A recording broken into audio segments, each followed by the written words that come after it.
Anthony and Rahayel, welcome back to Sydney. Thank you. This is what, your fourth time now?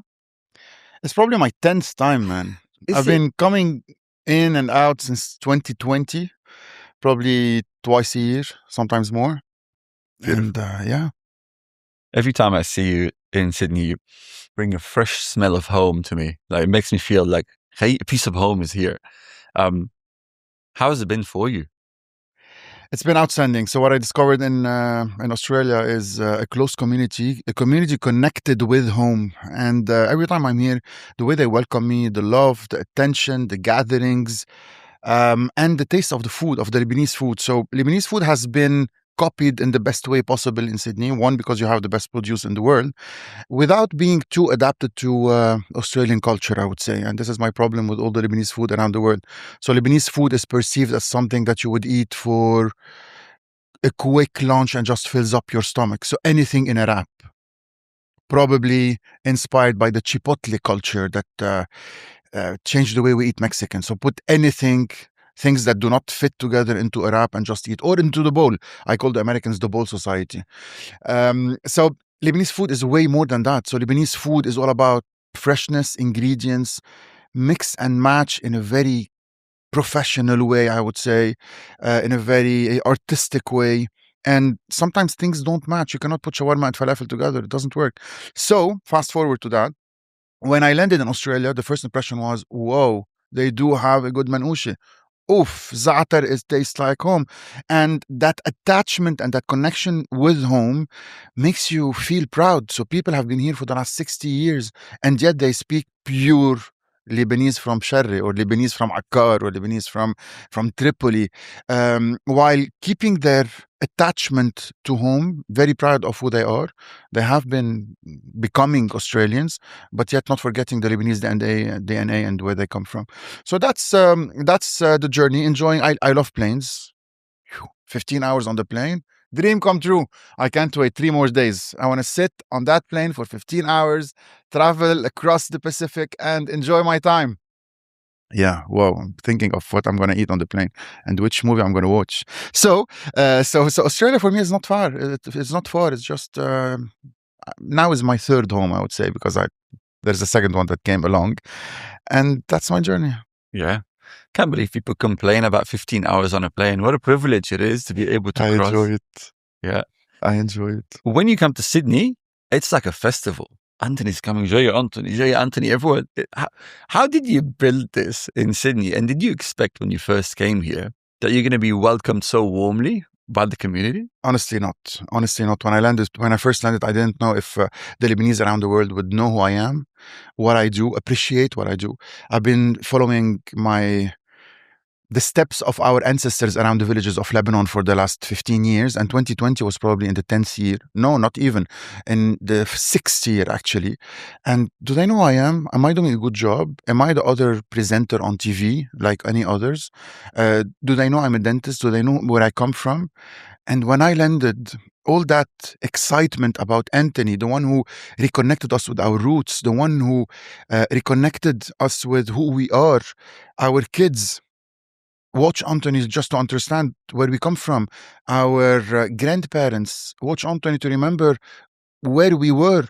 And I understood that what I'm doing is much more than just a movie. It's a mission, Adiyya. It's a mission, and that mission, and they gave me the excitement and the responsibility to continue, because I met people that are, or kids that are 2, 3, 4, 5, 6, up to 10 years old. And they looked at me, Ammo Anthony, we watch you back home. And they never been to Lebanon. The middle-aged usually were, you're the one my mom watches. And then mom, 70, 80, which today is grandma, but mom of the middle part, was, wow, my childhood. I remember you make me remember my childhood. And fast forward to that, when I met this lady who had dementia, she forgot what she ate yesterday. She forgot who she saw this morning. She forgot the name of her kids. And when I'd opened the door, she looked at me and said, Trablos, the one on TV. Oh, I shivered. I said, okay, wait, whoa, no, we have a hard job to do here. Okay, I should not stop. I have things to do. So accordingly, when I landed in Australia in 2020, less maturity than now. I came as a traveler, and it built up. I'm blessed. Thank you so much for everyone who's watching me, everyone who loves me, everyone who respects me and appreciates me and welcomes me. The excitement is building up, and I never felt that again. I never heard the again. I never felt the again. And every time is a new excitement, because the mission is continuing, because my tour in Lebanon is continuing, because مشوار بالوادي is continuing. And that mission is adapting and evolving from spending time with my wife at home, filming with my family, مشوار أنطوني رحيل, to مشوار بالوادي, to agriculture with Mark Beiruti. And that evolution builds up while going around the world and digging into the Lebanese communities. Who are they? What they do? What did they have become? And discovering, which I'm working hard on understanding more and more, the Lebanese DNA. I would write books about it. What is about the it. Lebanese DNA? The Lebanese DNA is that Lebanon that flows in your blood. An American wouldn't be proud of a burger or feel nostalgic about a burger or feel something shivering in his body when he eats a burger. But a Lebanese would cry if he smells mawarid, rose water or orange blossom water. A Lebanese would connect with za'atar. A Lebanese would have Arak and put all his energy into kesak. So our land is a land of, I don't know, of magic. Take magic in a positive and happy way. Magic. 6,000 years old. Let's fast forward to the last 2,000 probably. And then what happens around it? So it has built a certain category of people. أقل الناس, alhamdulillah, أقل الناس. We're not showing off. That are different, special, different. The way we live, the way we eat, the way we live our 4 seasons, the way we connect, the way we traveled around the world, the way we went as expats and all around the world, the way the 16 million have made it into the world, the way we love and hate each other, the way we connect and not with each other. Everything good and bad, everything, our intelligence that we use for the good and the bad against us, I would say them as they are, makes of us people that are special, that are resilient, that are super generous, that are connected with the family. And this is the most important. And when you look at the communities of the world, families are going, not where Lebanese are. Families unite. Lebanese are family people. So families, that connection, أهلا وسهلا, تفضل, كيسك, all of these build up. And every time you look at a Lebanese, you would feel him. A Lebanese that has never came back to Lebanon or landed in Lebanon, you would know him. If you walk on a street down the city of Sydney and see 500 people, I can smell them. That Lebanese DNA, in a way or another. Is it too pretentious? Whatever you want to do, whatever you want to say about it, is just something. With that little experience I had going to Canada for the 5th, 6th time, going to the States for the 10th time, going to Mexico, meeting them in France, connecting with them all around the GCC, coming to Australia. Different. Yeah. And I can go on and on, but this is the highlight. I know. When I first came here 6 years ago, I thought, I'm coming fresh from Lebanon. I'm going to share the Lebanese culture with the Lebanese in Australia. I ended up learning from them. Like, they've preserved so much culture, so much recipe, so much accents here that we have so much to learn. We're losing some of the things that they've preserved here. It's amazing. You think when people leave their land, the culture will dissipate.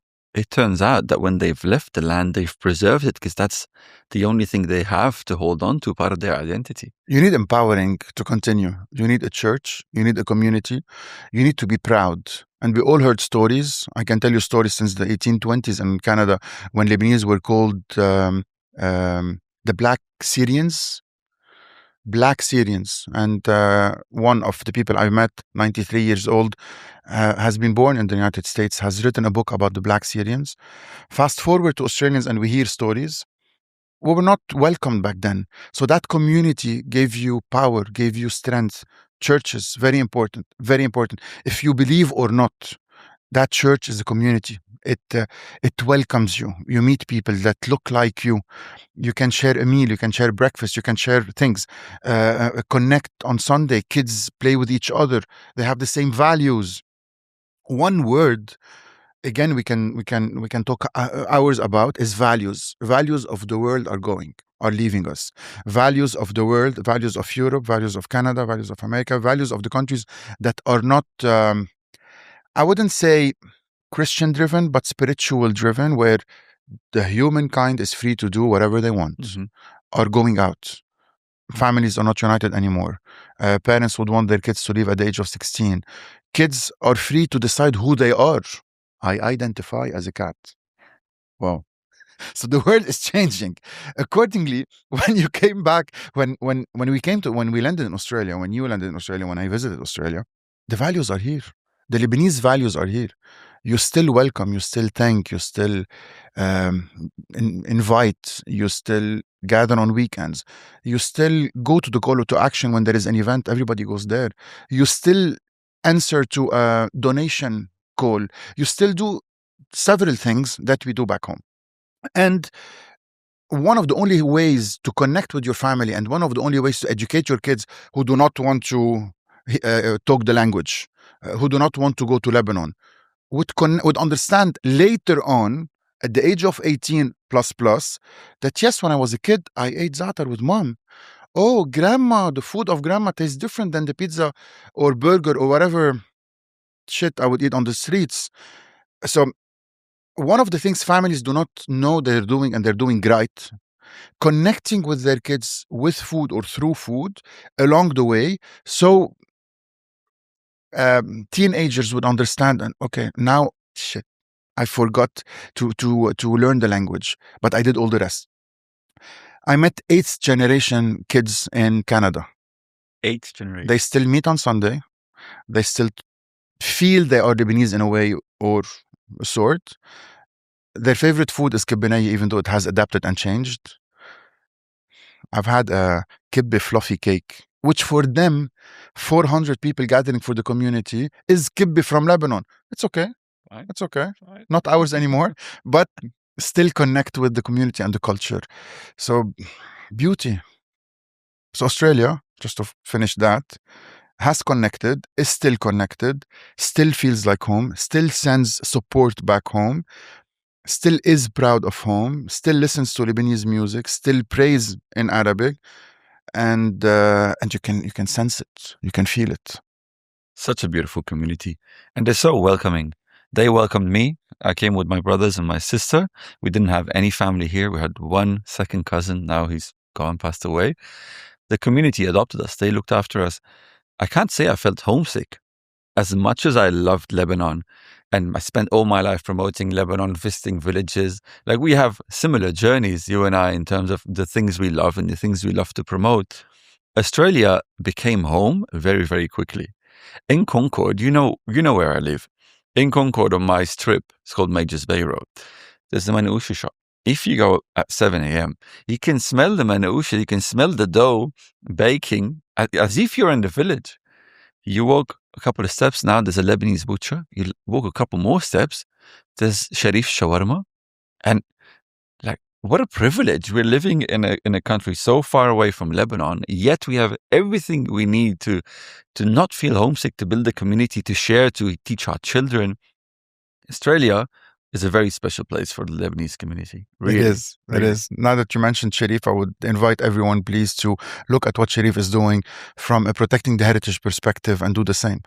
We do not put onions in a manouche za'atar. We do not do wraps where falafel and shawarma unite with sriracha sauce. So what Sharif did is protecting the heritage by selling people that small little shawarma, the way we eat it at home, even though it was hard at first. People complained, it's too small. I need to put fries in it. Where is my coleslaw? Can I add cheddar cheese? And he said no, and continuing to say no. So I invite Lebanese DNA, Lebanese businessman. تعميل بده إياه تنعمل مصاري.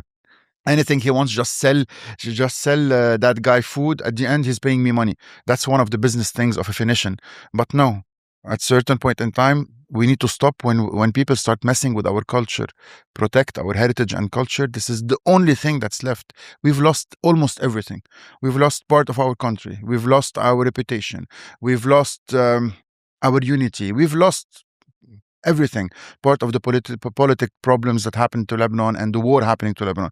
All we can preserve is our heritage. People talk about our food, our strength, our cedar tree. So just protect that. I beg everyone. Yeah.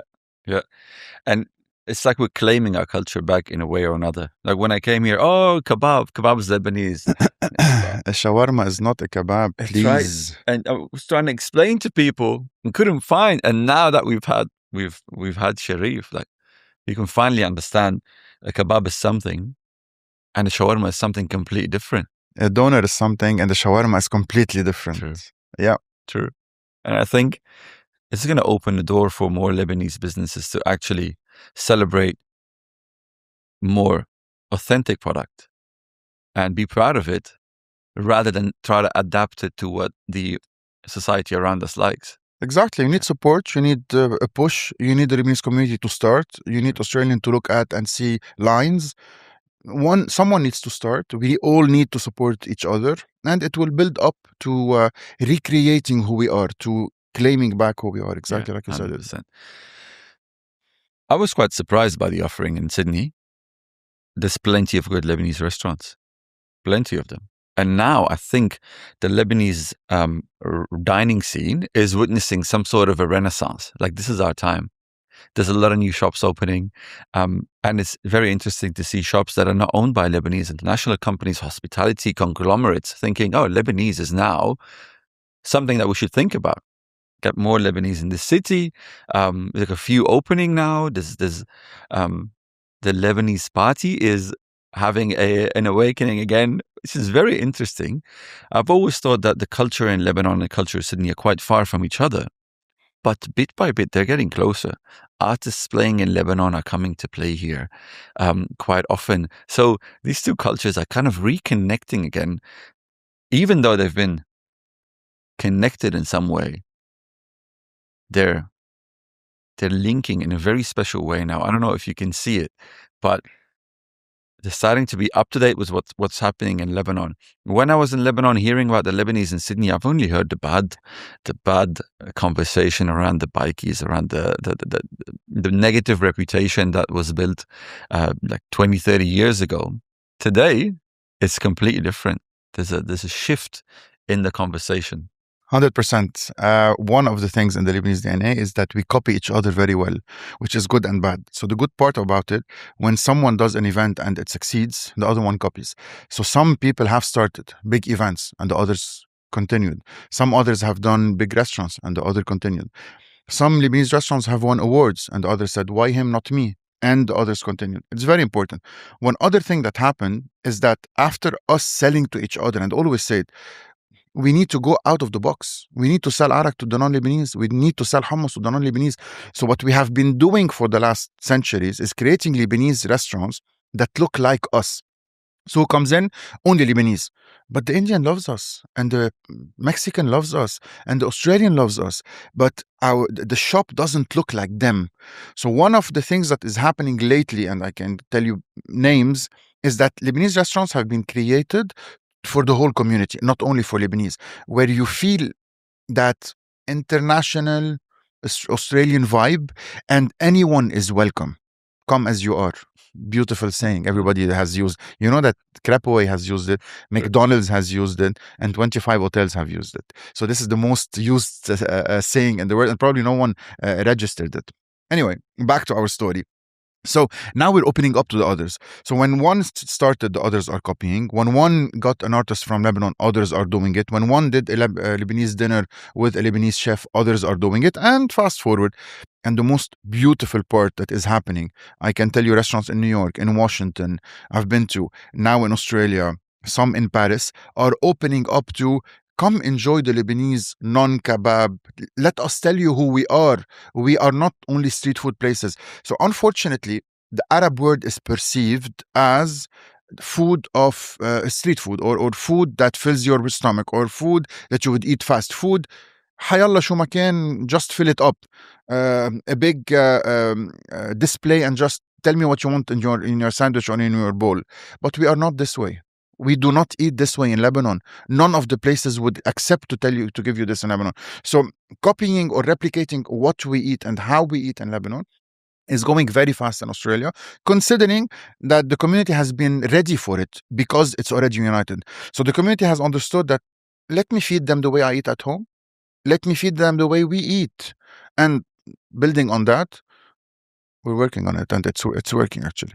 Beautiful. You didn't start in this business by plan. You had a passion. You're a third generation dentist. People here still call you doctor. I know, doctor, what do you mean? Oh, yes, true. Actually, he is a dentist. Yeah. So you're third generation dentist. You stepped out of it. How did that happen? And when did you know that this is it?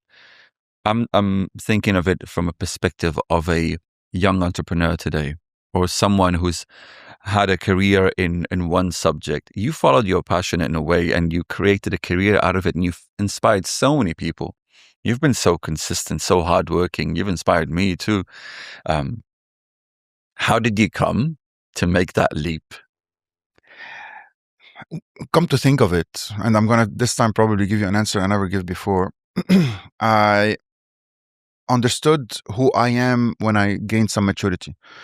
So I remember back at scouting, which shaped who I am, back at home, back at school, back at university, I always felt different. I was never happy because I wanted more. It was never enough for me because I always wanted to be the best. I never accepted to be second because I always searched to be the first. And I had this saying in mind that says, the second is the first loser.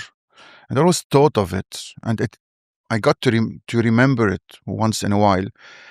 And I used to love how it's made, Discovery Channel, National Geography, etc., etc. And I always looked at them and said, why in English? Why are they all Americans? How would I follow him eating a double cheeseburger all across the globe? Why would a Lebanese or an Arab follow an American going to Thailand speaking English? And this is why I still speak Lebanese. And how would I follow this guy? I'm not sure why, but I love TV. And I always wanted to do a show on TV. I love TV. I'm not sure why. But I grew up because before NoGarlicNoOnions, I had Beirut Nightlife, and I used to create content for Nightlife. Was that you? Yeah. So 10 years of Nightlife, 10 years of filming the night. I was one of the first who created the way you take pictures of a moving scene, while it is a picture, but lets you feel the movement in it. And then when those cameras were created, I was one of the first to buy it in Lebanon and started filming at night. So everybody was, wow, he can get an edit the same night. And that consistency started at the age of 17, where I film, I edit. I film, I edit. Sometimes I didn't sleep until 5 a.m. because I wanted everybody to see that night before the next morning. Events would die, memories would die. So if you don't watch it the next morning and share it with your friends, let me tell you what I did last night. And this is how it built up. So things, now that probably I matured more, I would reconnect to them and say, okay, it's a long build up.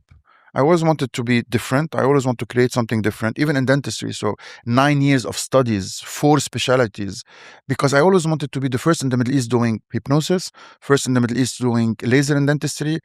I did pathology, I did surgery, I did implantology. And I could have been third generation dentist, worked on my dad's patients, but it was not enough. It was not enough. How can we do more? Can we be different? Can I lecture? Can I go talk about the world? Can I teach people something new?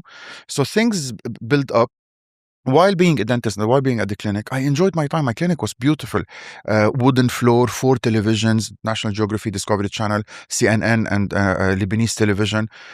Music, classical music, beautiful smell, candle, aromas, etc. So patients came in and we talked about everything and not dentistry. While I closed for 3 days and said, I need to visit the villages or go to restaurants. So it built up to, I felt, how would I say it? passion from one side for me, but that mission I needed to do is I have more to give. Enough. You know what? Dentistry is working for me. Let me start working for others. Let me start working to keep a legacy in this world, to keep a change, to keep something for my kids other than a bank account. So I closed and went on discovering the people or meeting the people or empowering the people that do not have an Instagram account. That was my motto. I will be your Instagram account since you don't have one. I will support you since you don't have one. And I went on that journey through Lebanon to show the world another statement, Lebanon as not seen on TV. So I wanted to show the world Lebanon. If I ask you about Lebanon, you would remember what you saw on the news last night, nothing else. True. And back then, social media was not available as today. Facebook was not here. Facebook was only to share family pictures. Instagram started in 2012. So this is how it started. So dentistry, yes, I love it. Tell me, do a surgery now. I would love it. This is not. I didn't leave because I don't love what I do, but I could do more.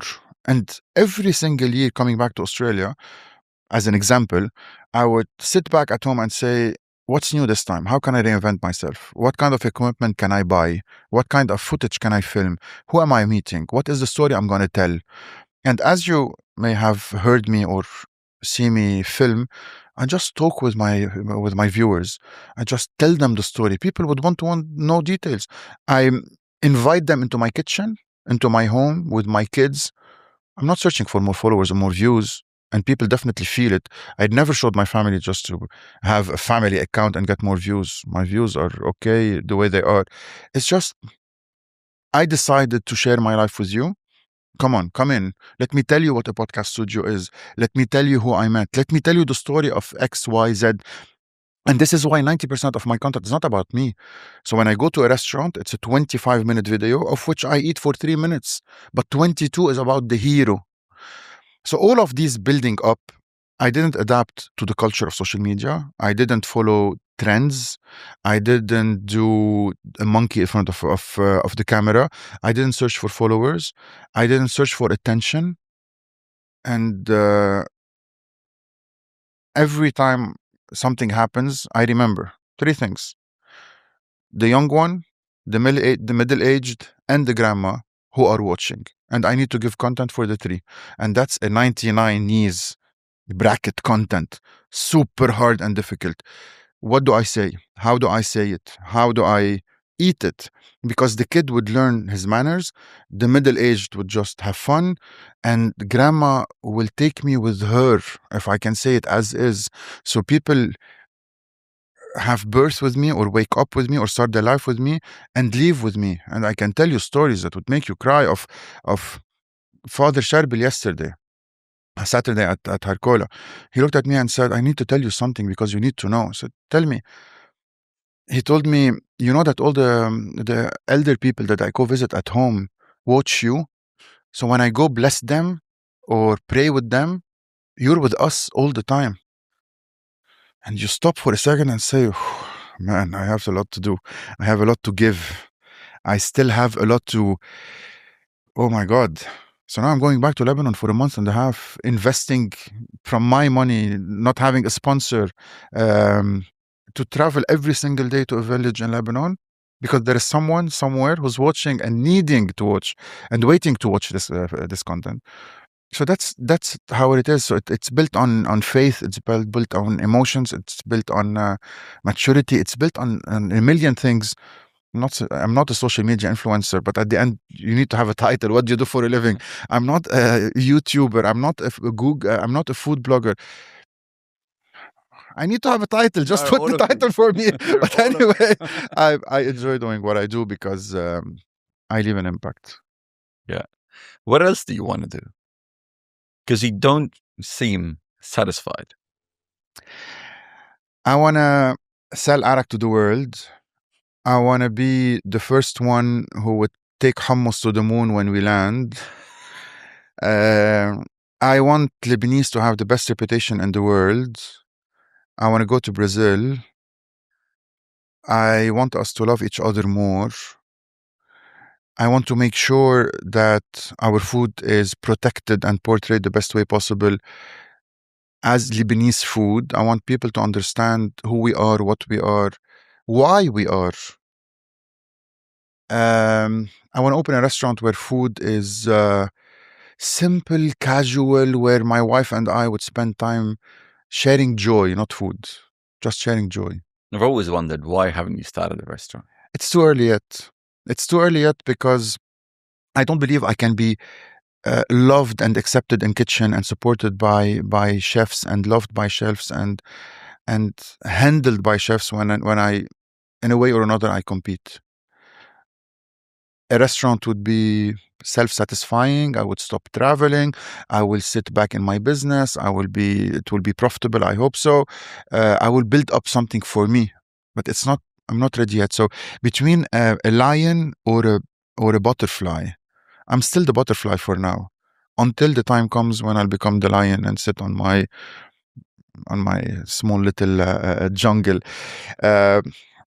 So time has not come, just a feeling. I follow the feeling in everything I do. I know so when you called me and said podcast, I said yes. I didn't even ask you why.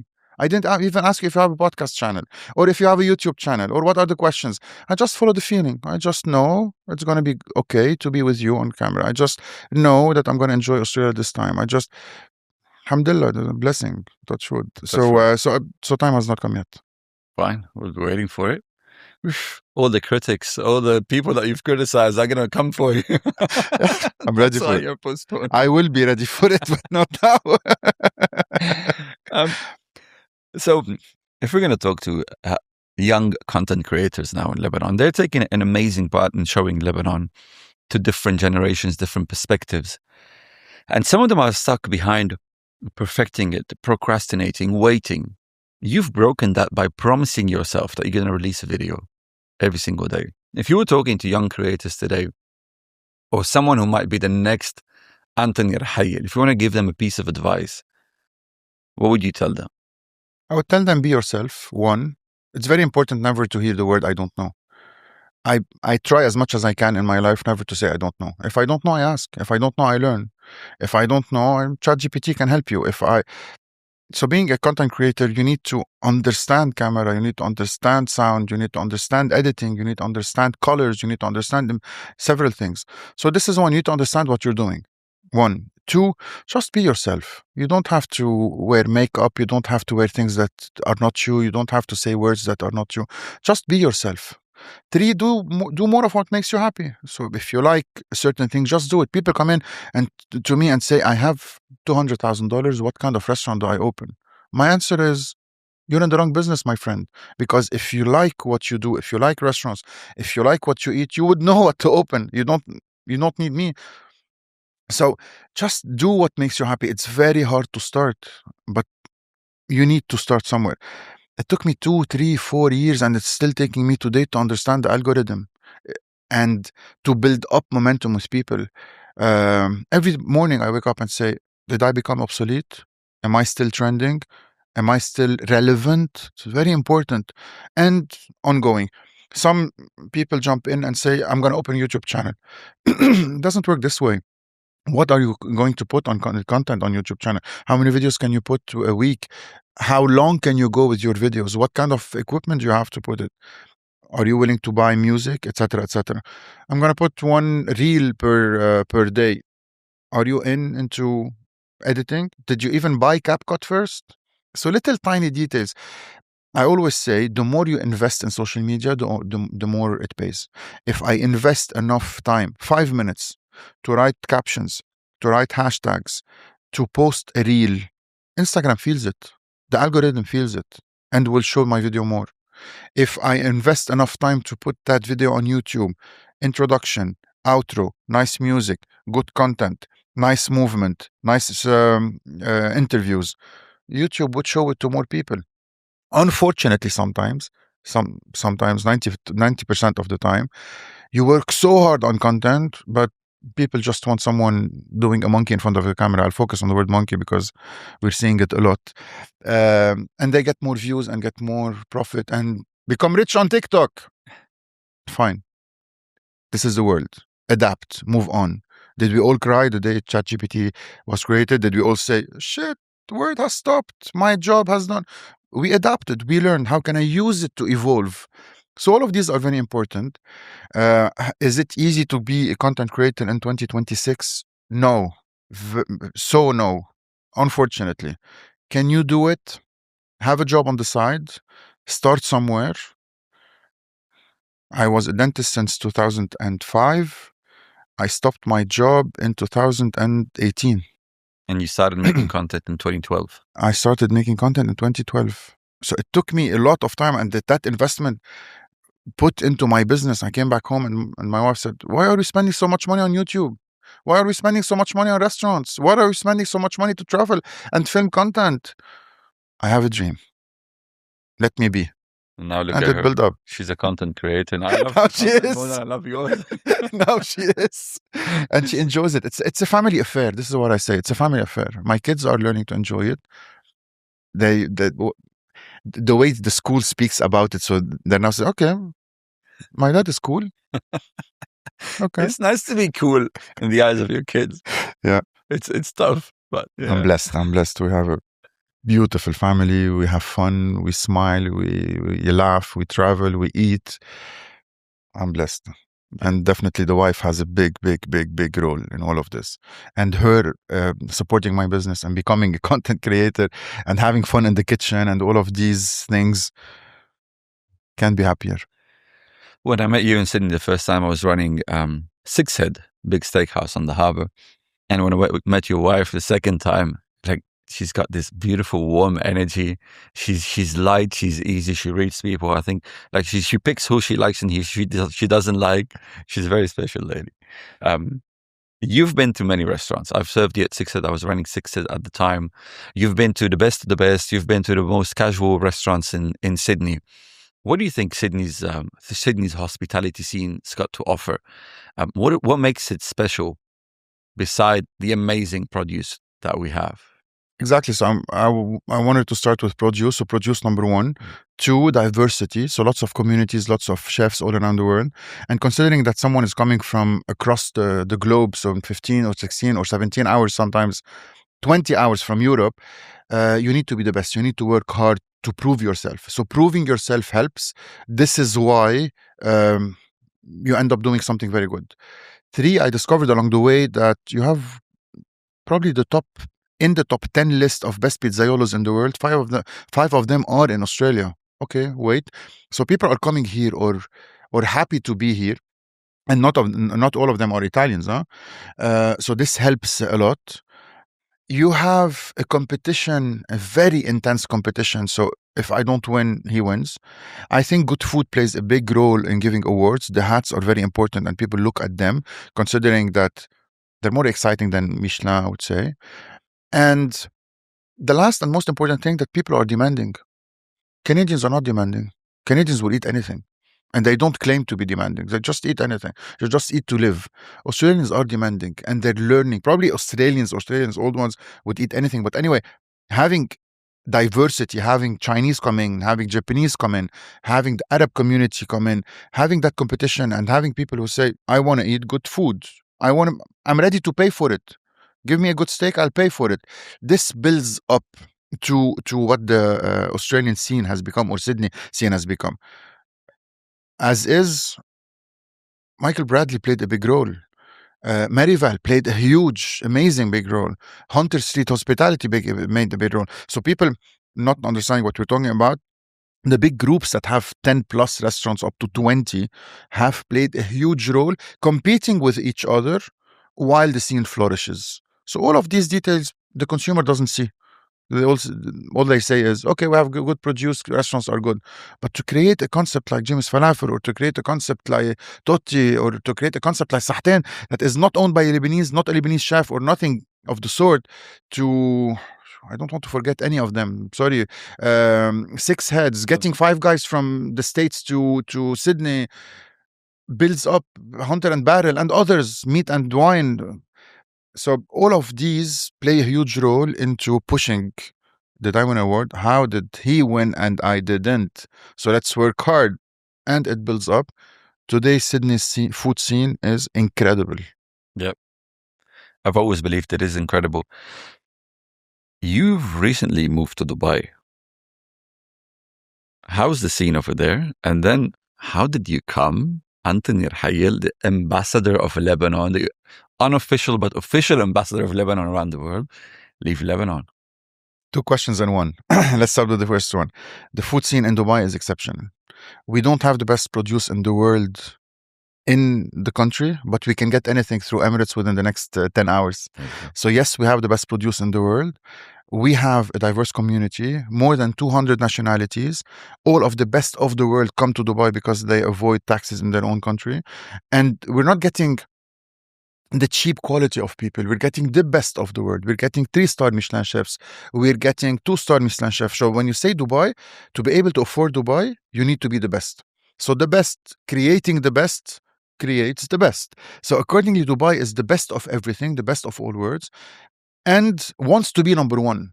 They asked Sheikh Muhammad once, why do you want always to be number one? He said, since I can, why not? So since you can, why not? Everybody wants it. Everybody. I wake up every morning in Dubai and say, if I'm not the best, someone else will be. And this is how it is in a mindset. So the country's mindset is the mindset of becoming the best, of being the best. So this is why the food scene is one of the best in the world. On another hand, it was a very hard decision and a very important decision and easy at the same time. Sometimes you reach a point where, how can I help my country? Can I help it more if I'm abroad? Can I help it in different ways when I'm abroad?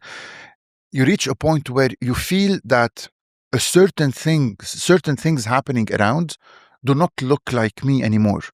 You feel that this country is on a continuous boiling ground and needs to rest a little bit while you just take a step back, help it in a different way, support it in a different way without being into it because you will crash. So sometimes when you look at a blender, looking at it lets you understand what's inside. If you're inside it, all you hear is sound and you cannot even see what are you blending. So you need to take a step back and look at that blender and say, okay, do I stop now? Is the color good? Exactly the same. So it was a very important decision for me first, for me to take a deep breath and understand and feel, how can I support? How can I continue on traveling around the world? How can I be connected to the world without stopping at, okay, is the airport open or airport closed? How can I get more income to Lebanon by supporting the Lebanese money around the world, or drinks, or Arak, or etc., etc.? This is one. Two, I wanted a more stable future for my kids because we woke up for the last 10 years and all we say is, Alhamdulillah, Saha. Okay, so Saha is so being healthy is a right. It's not a blessing. It just comes part of living. Having electricity is it's normal. But waking up every morning and say, do I have electricity now? Okay. So all of these build up to, I want my kids to live in a different environment, mature environment, and build up to loving Lebanon even more, or being a little bit out of it. And third and most important, and I'm very proud to say it as is, everything I've been doing on social media, on Mashwar Bilwadi, on MTV, and touring the villages of Lebanon is free of charge. Let's focus on that point. So when you reach a point where you gave all your life free of charge to Lebanon, and I'm very happy to do so, but I didn't have any income anymore. So I had two choices: or stop what I do and go back to dentistry. Very easy. The clinic was ready. Or find solutions and other ways to reinvent myself by going out, put food on the table, and coming back. So I do visit Lebanon twice a month, still film Mashwar, and now it costs me more because I have to travel myself and the photographer, pay tickets and all the things. I still employ 4 people in Lebanon and pay full salaries to do my edits and still film Lebanon, etc., etc., etc. So it was a very, very important part. Yes, I used to say, oof, I wouldn't leave any day, or why did we leave? But going out of it and understanding the dynamics of it, there is Anthony before and Anthony after, and it changed me in a million other ways. And I'm very blessed to be accepted and loved and moved to Dubai. And if I have to do it again, I'll do it again. While now going back to Lebanon during summer and spending 2 months in Lebanon, investing 60 days of filming for the world to know, after being able to work for the last year and putting it back into the Mashwar. So I believe many understood it and many didn't. Whoever didn't, I'm trying to explain it even though I don't have to. And whoever understood it, thank you for the support. Yeah. You've received a lot of love. You've received a lot of hate too. Mm-hmm. Sometimes everyone's got an opinion about you, right? Exactly. Why? It's so funny. It's fun. تبع المنقوشة. خلاص, yeah, like, why are you upset with the guy?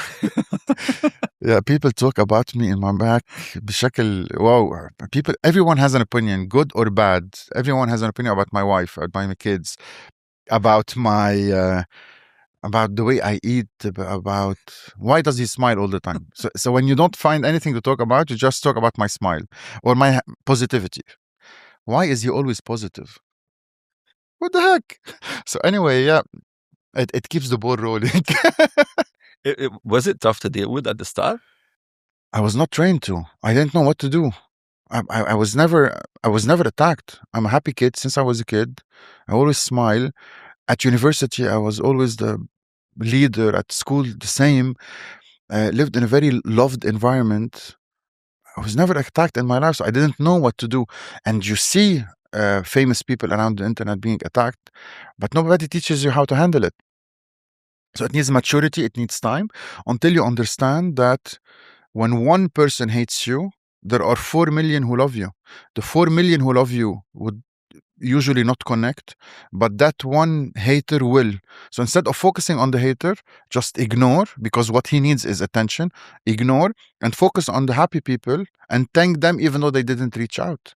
So it happened a lot, and a lot. So when I understood, and it took some times, when hatred is just erased, forgotten from my life, when focusing on the happiness and the excitement and the love and the people that stop me around on the streets and take a selfie with me. So every time there is something bad that happens or wrong or something that just tickles your thoughts, God sends you someone else to tell you, remember, I'm here, don't worry. So you might receive a negative comment while the next morning a group of 15 people coming from Syria while walking in Toronto in the middle of the road will stop you and say, oh my God, stop, don't move, come in, we're taking a selfie. And you will remember, okay, someone somewhere is loving what you do, you need to continue. Don't let people crush you, because people crushing you have a phone in hand and all it takes is 4 letters: hate, enter. That's how cheap they are. This is how small they are. So would you put all your energy into this? Nah. There's a saying in Lebanon, بنحبك محبة العالم لك, or something like this. Like, I've met you early in my years in Lebanon. I started to create content around tourism. You were doing the same. I started doing that in 2015. You were doing that since 2012. You were already on TV. I was only starting with an Instagram account. And through the Lebanon Mountain Trail, which I'm now the ambassador of the Lebanon Mountain Trail in Sydney. How cool is that? I met Amuk Rikor in Baskinta and made a small video about Amuk Rikor. I was amazed about what he's offering. And then the video went viral, 1 million views in 2015. It was crazy for us. And then on Sunday, he calls me, he's like, Shamilit, there's 4 hours. There's a queue for 4 hours, people to come and enjoy his manouche. And that was my first revelation. Oh, content can create impact. And Amuk Rikor loves you so much. I'm truthful, Anthony. Like, he loves you. He admires you. He talks to you as if you're his son. And he treats me the same. He calls me on Easter and Christmas. He checks on my dad. Like, it becomes family. You've had so many experiences with so many people. You've been invited to people's houses. You've been shown places, and you've had experiences that no one else in Lebanon might have had. You're in the hearts and houses of so many people. How do you get to become Lebanon's sweetheart? I believe in energies. So we're sitting here because our energy is the same. So it's that energy you give to people. So simplicity, happiness, smile, hugs, love, attention, giving them without taking anything in return, supporting them without asking anything in return, the blessings. they feel if you're arrogant or not. You need to go down to them, sit with them, smile with them, hug them, and it comes naturally. I never did anything to just do it. I go into an elevator, I say good morning to everyone. You ask me to sit with you, and just ask to sit with you.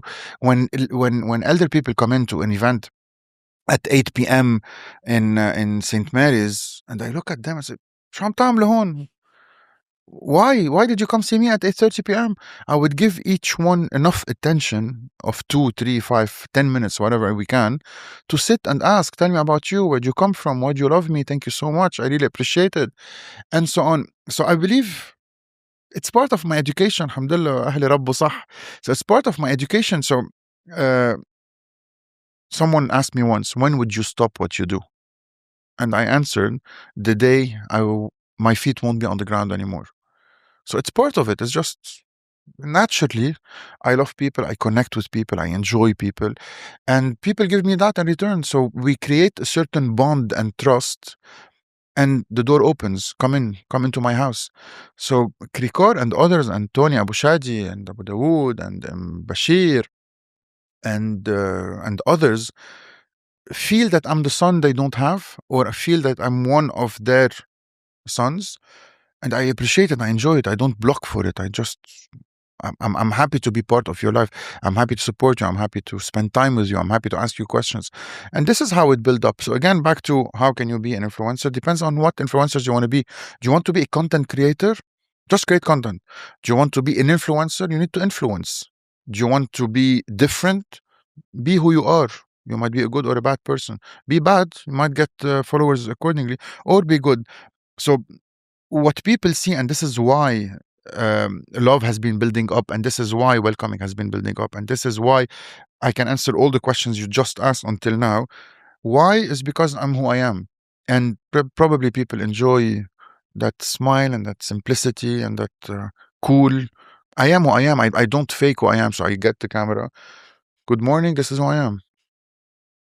يعني بعد فيها بالحمام صورنا يعني بس أنا all the rest you see my rooms, you see my hotels, you see my kids, you see my car, you see what people know everything, what I wear, what everything, and About what you wear. Needed to ask you, are you sponsored by Polo? I am not. Ralph This Lauren? is the only shirt that I like because it just fits. It fits well. It's as long as I need it to be, and I like the quality. I'm not. Ralph Lauren sponsored me, Sponsor but they this guy. don't. He's wearing that everywhere. I never asked. I'm very bad at asking, so I never asked any sponsor. I don't know how to ask. So how's your business model now? My business model is I have my marketing company in Dubai. I have my video production company in Dubai. So we sell services for restaurants and big companies to create content for them or marketing them. I am in the video. So there is the content, no Anthony involved, just the production, just the DOP, just the creativity. There is the Anthony content. So I am marketing. And that's it.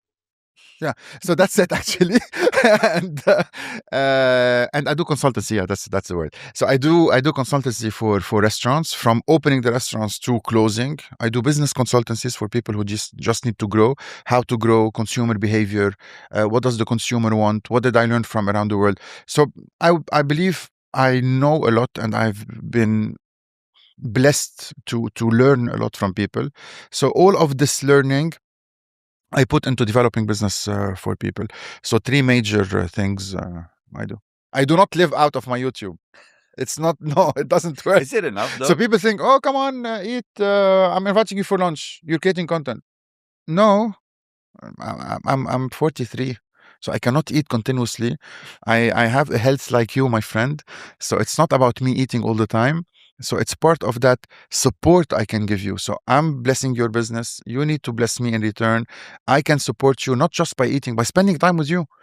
I look at details. How can we change? How can I compare to something else I had? Is your burger good? What did I feel while eating it? What are you doing wrong? So lots of things. Some people understand that and you just connect, and others less, but that's okay.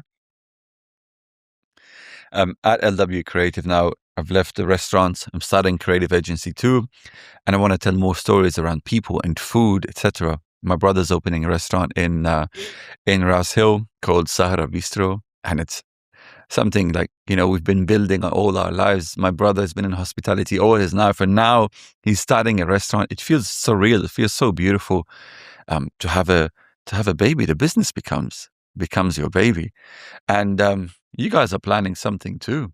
I'm going to tell you about that something too, but I'm going to just give you another hint never talked about before. For the first 10 years of my life, I wanted to create content. Very nice. I love the way you're thinking about it, and I love the passion behind it, until I couldn't pay the bills anymore. So it's very important, Sari, from day one, to think of a business plan. We all want to create content. I would love to continue doing what I do 24 hours a day. I would love to be on a plane every single Monday to discover the 200 countries around the world. And then who pays the bills? You have responsibilities, hopefully family one day. You need to pay your rent. And this is what people don't understand. So come in for content. Yes, but I need to pay my bills. This is very, very important. So having a marketing agency and yes, creating content and support your brother and other things. And we've sat several times and I can read the passion in your eyes, and you want to just reinvent the world until you break. So instead of breaking, learn from the others before you and start with a very strict, real business plan where every content has a value, or think long term. What would I become in 5 years? What would I become in 10 years?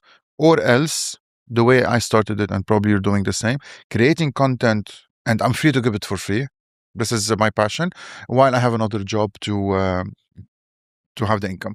So what we're working on now, when I go all around the world, and I have an ice cream a day. So I have a manouche a day and ice cream a day for the last 15 years. And you stay fit like that. Yeah. So one manouche a day, one ice cream a day. And usually all ice creams are gelatos or ice cream. Americans and Europeans have given enough attention to their ice cream shops in a classy way when they look different. When you look at the gelato place and all the places you have here in Sydney, you respect them. They have their own identity and respect. When you look at a buzza, Lebanese ice cream, it's just something you have after lunch or something refreshing in the afternoon. Okay, one cone and go. So we don't put enough energy and attention into creating flavors that are different, not the single ice cream. Buzza, chocolate, strawberry, milk. Okay, put them all together. How can we create different kinds of flavors? How can we reinvent our heritage through flavors? How can we put all our mesa table or our fruits offerings or everything we know of our food culture into ice cream? How can I create a place where you go in and say, wow, it looks, oof, that's a dessert Lebanon, that dessert place that represents Lebanon in the best way possible. So yes, we're working on a new, one-of-a-kind Lebanese ice cream buzza, or Lebanese ice cream place, or Lebanese buzza that represents who we are. And probably one of the first time, my target is not the Lebanese. I want them to be here, but please understand that sentence very well. We need to open up to the non-Lebanese. We started that conversation with the Lebanese food. We will probably continue the conversation with an Arak or Lebanese wines. So we have been focusing on selling to ourselves for the last century or so. It is time to sell for the non-Lebanese, and let's open up. Let's teach the Australians what a buzza is. They stand in line for gelato. They stand in line for ice cream. All supermarkets have the cups of Ben & Jerry's and all the others. Where are we? Where are we? So now it is time, in collaboration with Harkola, David, which I need to speak for 10 minutes about David. Abu Hassan, who came all the way. Abu Hassan, already? No, for an hour about David. Abu Hassan, who has came all the way from Tripoli and has 50 years of experience in ice cream, all together combined, the knowledge, the know-how, the investment, the passion, the connections, the vision, the super amazing graphic designing, the story, and all of these combines. The dream is to create an ice cream shop, a buzza shop, actually. Let's stop saying ice cream. The buzza, Lebanese buzza shop, that the world would look at and say, wow, you've made it in the gelato game. You've made it with the big people. You've made it on a certain level where buzza can travel the world and be an ambassador of Lebanese culture. It's just not. It's not just that afternoon. Get the kids. Let's eat something cold. It's way more than that. It's intense. It's a story. So hopefully the shop is opening soon in Parramatta, and it's gonna be a world rock and roll story, proudly starting in Sydney, and from Sydney to the world, because the dream is big. Beautiful. I can't wait. Yeah. When? September. Yeah. Which means we're going to see you again in September. I'm coming back. Big announcement. September, October. So David Isaac is the biggest supporter in Sydney, the biggest supporter probably in Australia. We've met 3 years back. He surprised me with, so he knew I was going to a restaurant for dinner at 9 p.m. and then landed from the airport all the way to that place. I was supposed to be there at 9, ended up arriving at 11. David was there sitting at the table. Who are you? He said, you know what? We've met in Lebanon long time ago, but probably you don't remember. What are you doing for the next 2 weeks? I said, I don't know. I'm here to tour around. I said, okay, you're not going anywhere. I'm taking you around. So we spent 2 weeks together, probably more, probably a month. Same car, touring around, spending time together. He learned how to handle the camera with me. He is a sweetheart, a blessing. He's one of the most adorable people you can ever imagine meeting. Full of passion, full of life, full of generosity. And David and his family and the company they represent, Harcola, has been supporting my trips for the last 3-4 years. No questions asked. And I love what they do. They represent Lebanon. They get from Lebanon the top 10 probably products that we sell and that we love in Lebanon. I enjoy supporting them as well. And together we've been able to tour around the communities in the best way possible. So this is David, we love you. We love you, David. One of the best things that David did for the community is that he brought the Lebanese spirit here. When I'm talking about the Lebanese spirit, not what's in our hearts, so probably that, but Arak. Like Arak is one of the only things that you drink, and that's it. It takes you back to your lunches, your Sunday lunches in Lebanon. It takes you back to your family. It takes you back to the chaos. Takes you back to the beauty, and to be able to have it here is an immediate throwback to home. So no one knows that it's 8 a.m. I've got a little surprise. All right, so I've got a little bottle of Arak, brah. So what I wanted to tell you is that David didn't get any Arak to Lebanon, to Australia. David got the best. Yeah. And what people think is Arak is just a spirit. Arak is a full-on, detailed passion and very hard thing to do. What people around the world think and what Lebanese around the world think, and probably, again, this is the first time I talk about it, is that you get a distiller, karke, you just put alcohol in it, put a little bit of aniseed, and that's it, you get Arak, distilled 3 times. No, way not. No. To be able to create Arak, and what Arak is, and why Arak is so famous in Lebanon, is that because you need to follow a long process. It needs to be made of Lebanese grapes, Merweih or Abaidi. It needs to be done with Lebanese water, exactly like Scotch is done with Scottish water. And then the hidden things that some people agree on and some people don't agree on, but please agree on, because everybody does it and it's very important and it's natural and it doesn't defies the purpose. You need to add some things to that water that anyway is going to be distilled, so you're not adding flavoring to be able to get that richness. So great grapes are 50% of the job. Removing methanol is another 20, and that 30% is the flavor of fruitiness, the smell of fruitiness, the smell of richness, the smell of aromas. We're not adding nothing to it. It's just pure. But in the distiller, you need to add some little hidden things, of which fahm, charcoal, of which some would do apples, some would do wheat, some would do Potatoes. So this hidden thing nobody talks about, nobody allows you to film anyway, even though I've done it once on my YouTube video, which everybody loves watching, with someone in Rahayel, gives that at the end when you drink it, different. 1. 2, Arak is an enjoyable drink. It should not feel like whiskey. So when it burns your throat, you're doing it wrong. When you feel that spirit intensity and alcohol, you're doing it wrong.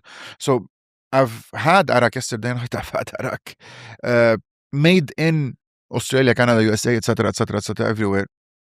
It's different. It's way different. But if you want to do it outside of Lebanon, just do it right and just keep that ongoing legacy. So what I mean by that is kids don't like Arak because they have drank it wrongly, but they like vodka. This is even better. People do not drink Arak in pubs. Bartenders do not want to order an Arak bottle and put it on the bar. Why? Because they don't know how to handle it. Because they're scared of that white color we're gonna have. Because they didn't teach their consumers to drink it in the good way or the best way possible. So accordingly, I please invite everyone, Lebanese of the world. We need this in every single pub in the world.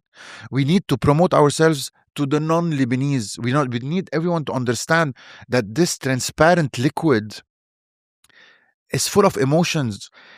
Drinking it after the third or fourth glass while enjoying food. So 1, it's good with food. Whiskey is not good with food. You feel happy. Drink of happiness. I'm not inviting anyone to drink. Drink is bad for you. Our YouTube would be banned. But if you decide to drink with food, Arak. Yeah. You wanna do the honors? I'll let you do the honors. You're gonna teach us how properly. This is my Aussie pal. It's called. How do I serve Arak?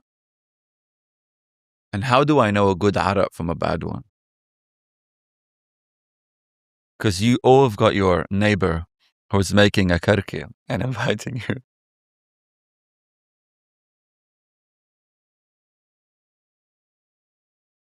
Smell. Fresh. Sorry. Smell the freshness. I can smell. My nose was not tickled. There is no alcohol smell. Yeah, true.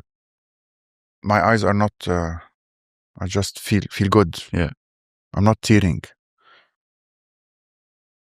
Freshness. The land.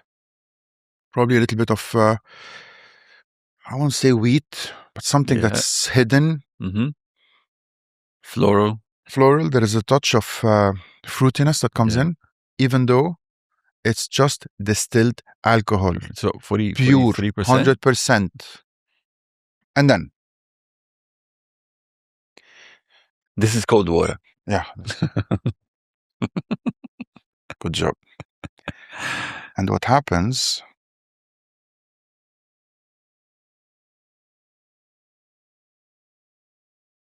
See? Magic. And Jed. So water came down.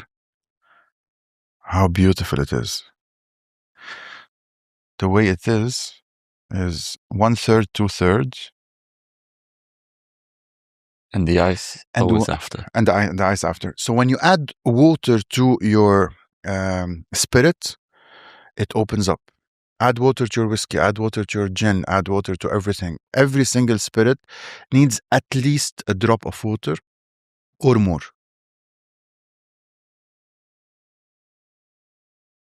Beautiful. Cheers. Kesak. What do we feel?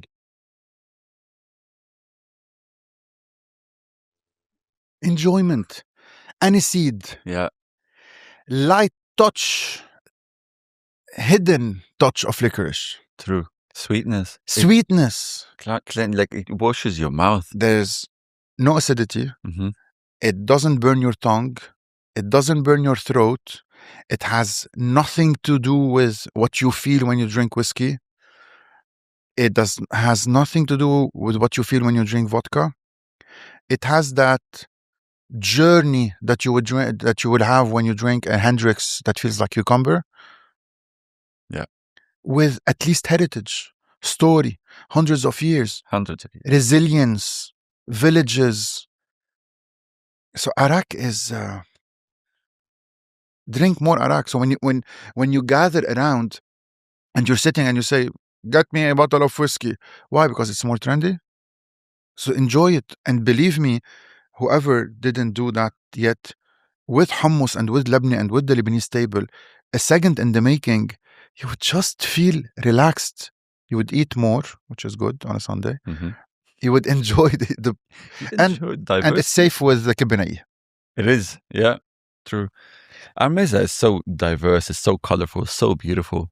And this is like, it feels like Arak was made for our meza. Yeah. Monetization can. Yeah, so our YouTube becomes kid friendly.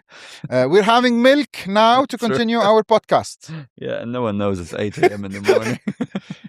Our ancestors used to eat raw meat with Arak in the morning. True. We still do that today. Yeah. I've learned in Mexico. So I went to Mexico and 8:30 a.m. in the morning, 9 a.m. in the morning, this guy tells me, "Tequila with your breakfast?" Now I know why I love you guys. When in Rome. So us and the Mexicans are cousins, I believe. Yeah. So two people that look like us and that are very close to our culture are Italians and Mexican. So during my trips all around, I believe Lebanese on the Mediterranean look the closest to Italians and not the others that are around us. Mm-hmm. I would not identify to a Cypriot or a Greek. As is, I'm saying it as is, and not to a French from Marseille, but an Italian. We're so close. And a Mexican, since you are on the same line, so we grow the same things, our foods are close to being the same things with different ingredients. So wraps, corn versus flour, rice, avocado, chickpeas, shawarma, el pastor, close to the same things. They have chili, we don't. So, and the three of us still have values. So family values, Christianity, praying, beliefs. Drink Arak. Drink Arak. Yeah. You and I today are in Sydney. You live in Dubai. I live in Sydney. We're coming from a place of privilege, even if we've worked hard to be where we are today. But Lebanon is passing through very hard times today. Very, very, very tough times. And sometimes I feel guilty to even share on my social media a good lunch, a restaurant opening, a story, because Lebanon is suffering so badly today. So if you look at Lebanon today and what it's going through, it's quite tough. And being outside of it, how do you encourage the Lebanese to keep on going? How do you push them forward? How do you continue that journey of elevating the people and the culture? Lebanon has been suffering since 1963, but you not. Imagine you stopping your life since 1963. Imagine everyone stopping his life every time there is something that happens in Lebanon. I'm not saying being non-emotional, but it's very important to understand that Lebanon is suffering and has been suffering. We've been occupied 450 years by the Ottomans. Life stopped 450 years? No. They traveled. They went to Mexico. They went to Brazil. They've made it all across the globe. 16 million. Today, Lebanon is suffering, but you should not. And you need to think, how can I support my Lebanon back home? So what I told you before is, tell me about Lebanon is what you saw on the news yesterday night. And this is what's happening. But now, tell me about Lebanon, go post content on Instagram. Go post content on Facebook. Show the world that you are Lebanese and resilient. Show the world that you are making it. Show the world that life continues. So you have decided to leave. This is your life. You only live once. You want to stop your life because Lebanon is suffering. Lebanon is a political thing where everybody wants to solve their problem. All the neighbors and all the big countries. America wants Lebanon. Europe wants Lebanon. Turkey wants Lebanon, Israel wants Lebanon, Iran wants Lebanon, everybody wants Lebanon. So you would stop your life because Lebanon is suffering, help Lebanon, support Lebanon, buy from Lebanon, promote videos in your Lebanese language, do anything about Lebanon. So you have decided, I have decided to leave to be able to continue my life and not stop at Hamdulillah Saha wa Muhammad Saha, and not stop my life because Lebanon has stopped, while helping Lebanon in different ways. 1, 2. What you see of Lebanon is what the news tells you. The news doesn't show you Dubai. The news doesn't show you Batroun. The news doesn't show you happiness happening back up north. The news doesn't show you that the airport is full. The news doesn't show you that a plane ticket is $1,000 because planes are full. The news doesn't show you lots of things. So Lebanon is portrayed wrongly or negatively, because this is what sells ads, to the world, to be able to whatever, play on the emotions of the expats. But Lebanon is living and people are going out, and I'm going to film it next week and you're going to see. So it's a mix and match of the good, the bad, the south, the north. Some people are in a bad shape, others are becoming rich, some others are displaced, others are buying houses. So you are in the middle of a crisis where, what do I do now? Do I only take the negative side of it? Do I only feel with the displaced? Do I promote the good side of it? So I would invite everyone to take a step back. Hypnosis 101, Psychology 101, love yourself love yourself to be able to love others. And when you start by loving yourself, just live. And by living, you will make an impact around you. So you cannot stop and say, and I've heard and I've had negativity, you name it. Every time I post something, there is someone, hundreds, that would say, you're not saying what's happening in Lebanon, stop posting. This is my living. I live out of social media. Did you stop, Mr. Whoever sent me a message? Did you leave, Mr. Who sent me a message? Judge yourself before starting to judge others. So you are living, because you ask yourself as you are living in that bubble of judgment of other people, because people are judging you. Why are you happy? Should I cry? Why are you posting? Should I stop my job? Don't you feel? I do feel. I don't have to tell you that I feel. So all of these are very important. Love yourself. Do whatever you need to do without anyone noticing, and stop listening to others. And life continues. Lebanon has been suffering since 1963. Lebanon has been occupied for 450 years. We've lost a language. We used to talk Syriac, not Arabic. We've lost a language during 450 years. There are other communities, other countries that stole our food and heritage. We have lost 1 million people left in the 1850s. 1 million died, 1 million stayed. And so on. We continued and Lebanon stayed. So when you come to this world to live for 80 years, just live it. And take the right decision that's good for you, and don't judge others. Keep on living, keep on fighting. Thank you. Thank you. That was beautiful chat. خلصنا. Time Only passes 1 hour quickly, and a half? Come on, man. Thank Thank you for having me. Habibi, thank you for coming up.